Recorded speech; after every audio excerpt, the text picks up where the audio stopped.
So ayun, update lang tayo sa Parisan ni Diwata sa Quezon City branch. Meron kasing pagbabagong magaganap sa Parisan ni Diwata.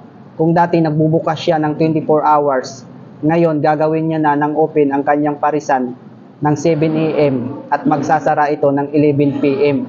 Effective June 13. Kaya bilang paghahanda sa kalinisan ng kanyang Parisan, kaya sa mga gustong humabol sa gabi, aga-agahan nyo na at open naman ang Pasay branch niya ng 24 hours.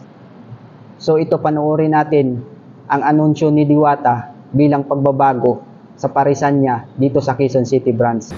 Pupunta dito, ang ating update ng Quezon City branch natin ay mag-operate na lang muna ng 7 AM to 11 PM. Ayan, kung saan para may time pa tayo makapaglinis ng lahat-lahat, makapag-prepare. So yung Pasay natin ay 24 hours pa din. Pero ito lang yung update natin sa ating Quezon City branch, which is napaka-importante nito kung nanonood kayo ngayon, ay mag-operate lang muna siya ng 7 AM to 11 PM effective to the June 13, 2024. Kaya kung nanonood kayo ngayon at balak nyo pumunta, so bukas po tayo ngayon hanggang alas 11 lamang po ng gabi. So yung Pasay branch natin ay operated po siya ng 24 hours. So ayan po ang ating update ng ating Quezon City branch.